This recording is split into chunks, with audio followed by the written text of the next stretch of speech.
सर्दी आते ही हम अपने बच्चों को एक्स्ट्रा लेयर्स में कवर करना शुरू कर देते हैं। क्या पैरों को गर्म रखने से सच में सिर पर गर्मी चढ़ती है? बच्चों के पैरों को गर्म रखना क्यों जरूरी है? क्या आप भी उन पेरेंट्स में से हैं जो ठंड में अपने बच्चों को सॉक्स पहनाकर सुलाने से डरते हैं?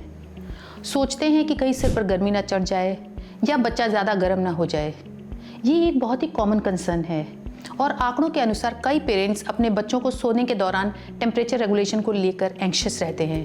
नमस्कार दोस्तों, मैं हूं doctor Rashmi Gupta, managing director Felix hospitals, और आज हम बात करेंगे एक ऐसे टॉपिक पर जो हर नए पेरेंट को कंफ्यूज करता है। क्या ठंड में बच्चों को सॉक्स पहनाकर सुलाना चाहिए या नहीं? क्या सिर पर गर्मी चढ़ने का डर सिर्फ एक मिथ है या इसमें कोई सच्चाई भी है? सिर पर गर्मी चढ़ना कितना सच, कितना झूठ?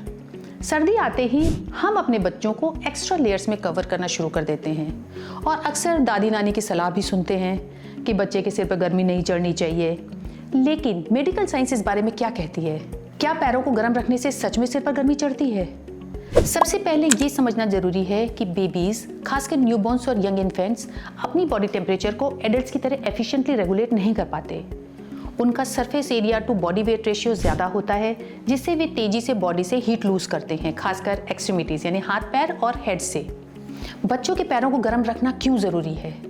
साइंटिफिक स्टडीज़ के मुताबिक बेबीज़ अपने बॉडी हीट का एक सिग्निफिकेंट पोर्शन अपने हाथ पैर और हेड से लूज करते हैं। जब बच्चों के हाथ पैर ठंडे होते हैं तो उनका जो ओवरऑल कंफर्ट लेवल है वो कम हो जाता है और उन्हें नींद आने में भी दिक्कत हो सकती है। What is better sleep quality? Research बताती है कि वार्म फीट से ब्लड सर्कुलेशन इंप्रूव होता है और ब्रेन को ये सिग्नल देता है कि अब सोने का टाइम है, जिससे बच्चों को बेहतर नींद आती है। रिसर्च बताती है कि वार्म फीट से ब्लड सर्कुलेशन इंप्रूव होता है और ब्रेन को ये सिग्नल देते हैं कि अब सोने का टाइम है, जिससे बच्चों को अच्छी और बेहतर नींद आती है। अगर रूम टेम्परेचर बहुत कम है तो सॉक्स बच्चों को हाइपोथर्मिया यानी कि शरीर के टेम्परेचर को कम होने से बचाते हैं, खासकर जब बच्चे ब्लैंकेट्स का इस्तेमाल नहीं करते। पीडियाट्रिशियंस और स्लीप एक्सपर्ट्स ग्लोबली ये रिकमेंड करते हैं कि एक बेबी के लिए रूम का आइडियल टेम्परेचर 68 से 72 डिग्री फ़ारेनहाइट या 20 से 22 डिग्री सेल्सियस के बीच होना चाहिए। अगर आपका रूम इस रेंज से कूलर है तो सॉक्स एक अच्छा ऑप्शन हो सकता है। अब बात करते हैं उस पॉपुलर बिलीफ की, बच्चे के सिर पर गर्मी चढ़ना। मेडिकल टर्म्स में सिर पर गर्मी चढ़ना जैसे कोई स्पेसिफिक टर्म नहीं है। आमतौर पर जब पेरेंट्स बच्चों का सिर छूते हैं तो उन्हें ये गर्म लगता है और उन्हें लगता है कि बच्चों को फीवर है या कोई इंटरनल हीट इशू।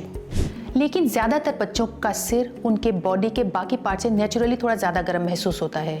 इसका एक बड़ा रीज़न है कि बेबीज़ का ब्रेन बहुत तेज़ी से डेवलप हो रहा होता है, जिसके लिए उसके सिर का जो ब्लड सर्कुलेशन होता है वो ज़्यादा एक्टिव होता है। इसलिए बच्चे का सिर उसके बॉडी टेम्परेचर से हमेशा हमें ज़्यादा गर्म महसूस होता है।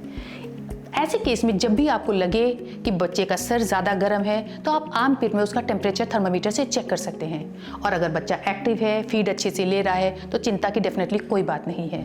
ये सिर्फ एक नेचुरल फिजियोलॉजिकल प्रोसेस है। तो हम बात करते हैं कि हम सही बैलेंस कैसे बनाएं। फर्स्ट इंपॉर्टेंट थिंग, बच्चे के रूम टेम्परेचर को मॉनिटर करें। तो अपने बच्चे के रूम का तापमान जो आइडियल रेंज है 20 से 22 डिग्री सेंटीग्रेड, इसमें हमें मेंटेन करना होता है और ये सिंपल रूम थर्मामीटर के इस्तेमाल से कर सकते हैं। नंबर 2, लेयर्स का ध्यान रखें। बच्चों को उतनी ही लेयर्स पहनाएं जितने में आप खुद को कंफर्टेबल फील करते हैं, प्लस सिर्फ एक एक्स्ट्रा लेयर। सॉक्स को भी आप इसी लेयरिंग का हिस्सा मान सकते हैं। नंबर 3, ब्रीदेबल फैब्रिक्स चुनें, यानी सॉक्स के लिए कॉटन जैसे नेचुरल ब्रीदेबल फैब्रिक्स का इस्तेमाल करें। सिंथेटिक मटेरियल से बचें जो पसीने को बढ़ाते हैं और बच्चे को डिस्कम्फर्ट करते हैं। अब हम बात करते हैं कि ओवर हीटिंग के साइंस को हम कैसे पहचानें। सबसे इम्पॉर्टेंट, जैसे बच्चे को पसीना आना या इसकी स्किन फ्लश्ड यानी लाल फील हो रही हो, या बच्चे की सांस थोड़ी तेज चले, या बच्चा थोड़ा बेचैनी या रेस्टलेस सा आपको महसूस हो, या उसकी गर्दन पे या बैक पे आपको थोड़ी नमी महसूस हो यानी स्वेटिंग जैसा महसूस हो। अगर आपको ये लक्षण दिख रहे हैं तो तुरंत ही बच्चे की एक आधे लेयर्स कपड़ों की कम कर दें और उसके सॉक्स रिमूव करके भी देख सकते हैं। बच्चे के टेम्परेचर को चेक करने के लिए उसके हाथों और पैरों को छूने के बजाय उसकी नेक या बैक को टच करें। अगर वहाँ की स्किन वार्म और ड्राई है तो इसका मतलब बच्चा कंफर्टेबल है। पेरेंटल इंट्यूशंस बहुत वैल्यूएबल हैं, लेकिन साइंटिफिक फैक्ट्स को समझना और उन्हें अपनी प्रैक्टिसेस में इनकॉर्पोरेट करना और भी ज़रूरी है। ठंड में अपने बच्चों को सॉक्स पहनाना न केवल सेफ है बल्कि उनके कंफर्ट और स्लीप क्वालिटी के लिए भी इम्पॉर्टेंट है। याद रखिए, हमारा गोल है अपने बच्चों को सेफ और कंफर्टेबल इन्वायरमेंट में रखना, न ज़्यादा ठंडा न ज़्यादा गर्म।